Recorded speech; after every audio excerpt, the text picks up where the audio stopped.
Today, we're going to show you how you can preserve the life out of your battery and your controller when you're doing these fake, lazy shunt upgrades. They're not fake, but they don't tell you everything you need to know about them. First of all, what's the shunt upgrade?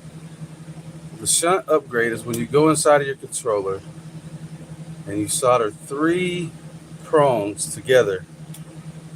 What some people think is one big glob. You only need like 50 to 75% of it covered, but you cover that with solder or copper wire or whatever it may be. You just connect them together. So they're showing in these videos where you take some pliers and you go squeeze them together, and then they're soldering them together, promising people, I guess, faster speeds, top end, torque, takeoff. You do get that, not gonna lie, but you also, what comes with it is heat, because that would generate heat, because what it's doing is tricking your controller into thinking that it's putting in the amount of amps that it's supposed to put in before it cuts, like a minimum, bare minimum. So you're tricking your controller into that, thinking that it's actually giving them those amps, and it's just feeding mass amps. So what's it going to do? It's going to get hot. What happens with heat? Things start to mess up. Things get hot, wires get to burning, things catch on fire, all types of things happen. I have a Razer RSF 650. They come factory with 24-volt controller. It's actually a brush controller. It's actually right here. This is the factory brush controller. As you can see, it's got two wires. Brushless has three wires plus the 5-phase wires coming out of it. So what I've done since then, I've upgraded a couple times. Now I'm at I got the 48-volt motor, but I have the 48-volt to 72-volt smart controller, which actually goes to 84. So what I've done, I've completely taken my bike apart.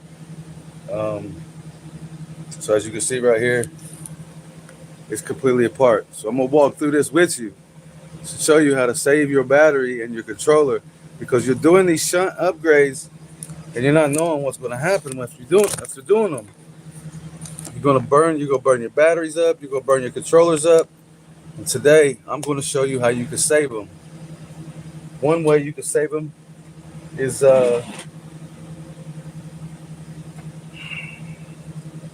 what are you gonna do with the heat? They're going to get hot. I'm telling you, it's going to get hot. First thing that I would do, that I've done, is upgrade the wire, because when you do this shunt upgrade, what it's doing is it's allowing you to get that burst of speed or whatever it may be. So it's going to get the wires hot. I'm telling you, I just experienced it. I did it. I just experienced it. So when I did my bike, I did the shunt upgrade just to see what it would do. Everybody's talking about it, and my phase wires got hot. Like I'm telling you, they got hot.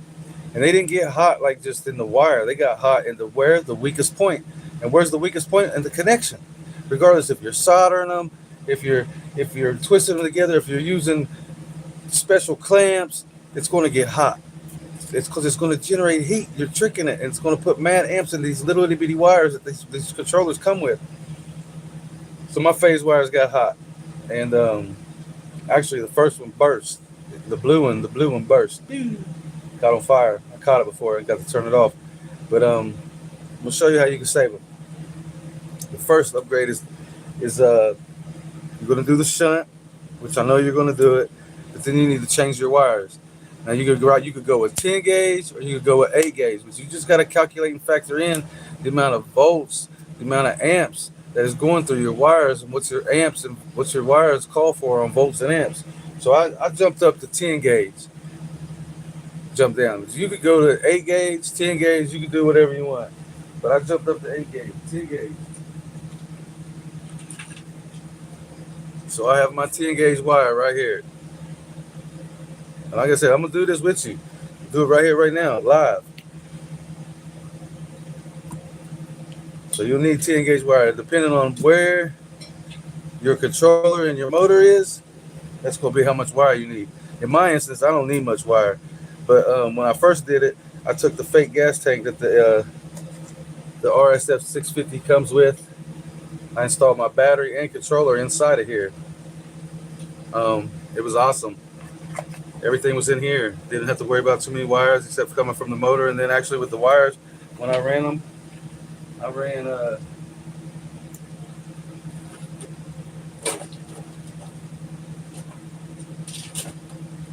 them in these. So I'd run the wires and I had these running all over the bike. It actually looked pretty cool. But I had it in here. So, and I was going to put it back in here, but then you got to think inside of this is where you're going to have your battery and your controller. Now, the controller is going to generate heat. Again, I keep saying it. Heat is your worst enemy in these situations. So, with that being said, your controller is going to be in here. Where's it going to get air at? It's not. Unless you're going to install some of these, it's not going to get no air. Hardly none. So I did away with going in here. So I painted that, put some polyurethane on it. But anyways, so we're going to put the controller back down where the 12 volt batteries went. We're going to put the battery inside of there though. And actually we're going with 236 volts this time. We're doing 72 volts. Since we did the upgrade and we took the natural precautions to make sure that everything's going to work out properly, I'm rocking 236 volt batteries. I'm going with 72 on a 48 volt motor. Say, how can you do that? Well, your motor really don't care how much power it gets. I mean, it does, but it don't. It cares about where it gets it. And that comes to your controller. Again, the controller is your main thing. You want to take care of your controller.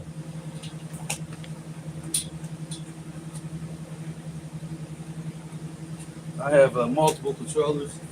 Matter of fact, stay tuned for our next video. Keep in touch because what we're going to do is we're going to take the hoverboard. We're going to take the hoverboard and we're going to make a mini bike. And we're going to take two hoverboard wheels and put them together as one. And we're going to actually use the hoverboard controller. And if you don't know about that, well, you can't really use the hoverboard controller. Why? Because the hoverboards are made to where they have the lean forwards and lean backwards to make it go forwards and backwards. There's a trick to it. With the ST link, you could manipulate the controller into doing whatever you want it to do. Stay tuned for that next one. But basically, this is what my controller looked like. A little bit bigger. This is what it looked like before I got into it. I have taken my controller completely apart and I have skimmed all this shit off of it. Stuff off of it, sorry. I've taken everything out. Everything. Almost everything. The stuff I'm going to keep. I'm rocking the bare minimum. So I'm doing sorry about that. I'm doing all I'm using is the phase wires, obviously. I'm going to use the red and black wire, obviously. So you got the 3 phase wires, the red and black, that's 5 wires. Then you got the small it's kind of like the oh my gosh, I don't have my stick with me, my tripod, so it's the small it's kind of like the startup wire. It kind of like tells the controller when to power on. So that's a small red wire. So that's 6 wires. Then I'm gonna have, because mine's a smart controller, it actually has the learning wires. So that's 2 white wires. That's 8 wires. Then instead of doing the brakes, you have a red and black for a low brake, and then you have 2 more wires for the high brake. So instead of doing the brake, because what this is going the brake does, the brake, when you hit the brake, it automatically cuts all power to your motor. And I don't want that. Say I'm riding, I'm going real fast, and I have to hit the brake just to like lean a little, cut a curve or something, just hit the brake a little bit. Well, I don't want it to cut my motor and then have to, even though it's electric and you give it the gas, it's going to go right back up. I just don't want to have to go through that. So what I'm going to do with my two wires, just in case anything happens, because 72 volts is a lot of volts. So just in case anything happens, I'm gonna take them two wires and I'm gonna wire them to a switch and make a kill switch. So just in case anything gets out of hand, the controller gets, the throttle gets stuck, or brakes don't work or something, I'll have that kill switch. So that's what I'm gonna do with mine. Um, I'm gonna take these wires.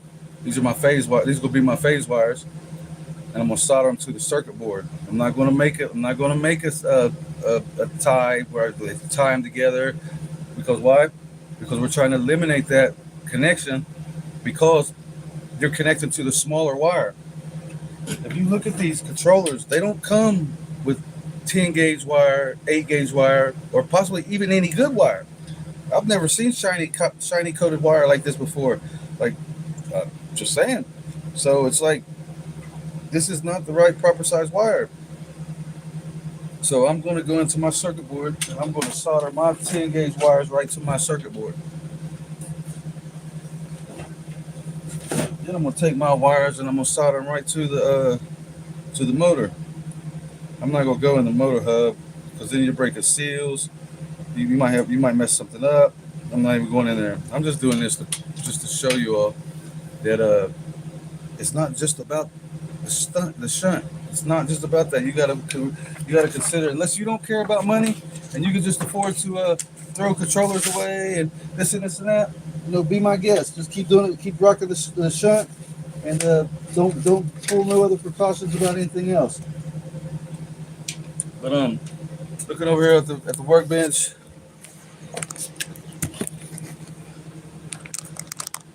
we have everything we need.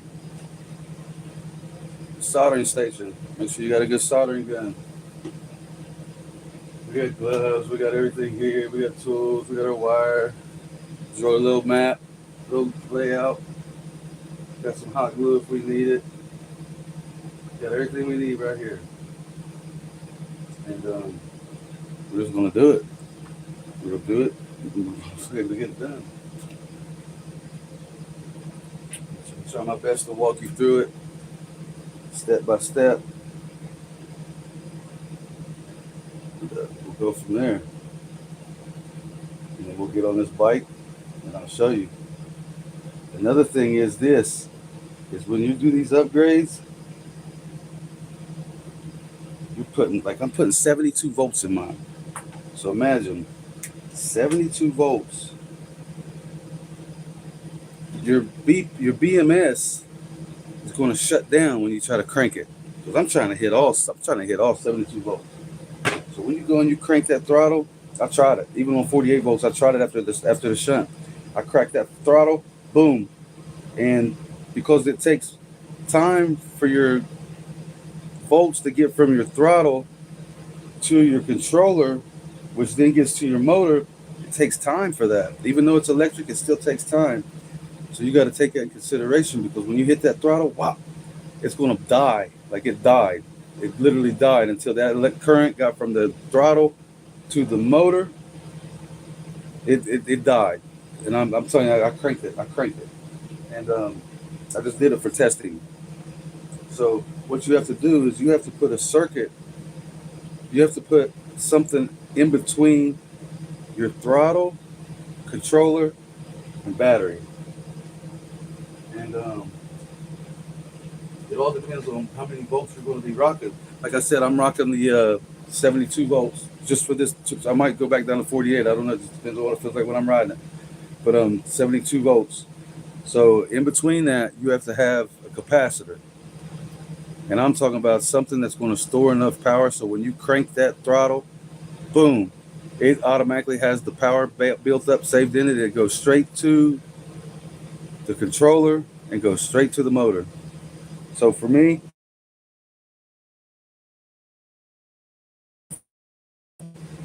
I need something at least over 100, 120. So I'm going with the 200 volts, 2200. microfarad, microfarads. That's what I'm going with. Now, you gotta know about this. It's really serious. This part's serious, because you know that when you first plug your controller in, even without this or the shunt, any of that, you plug your controller in, you get that pop. Well, imagine popping 72 volts. It's gonna bear solder your wires and everything, your battery terminals, everything. Especially with this, because it's got to fill this first. So when you plug that up, this has to fill up first. So you got to take that in consideration. You have to put something before this.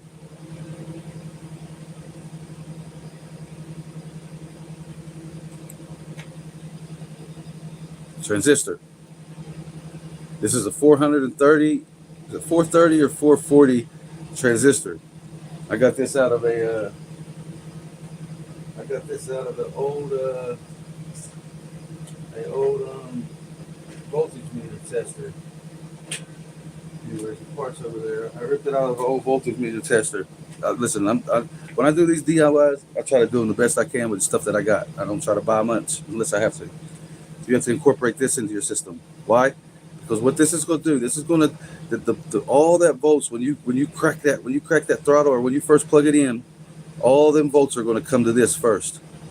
And what this resistor is going to do, it's going to take all that and it's going to put it into heat, but it's going to let it a little bit go through it, a little bit at a time, and it's going to fill this up. So you're going to have this connected to a switch, and you're going to just hold the switch or button for a couple seconds, and then you're going to let it go, and you're going to get this. It's going to go in. It's going to fill this up, and you're not even going to hear nothing.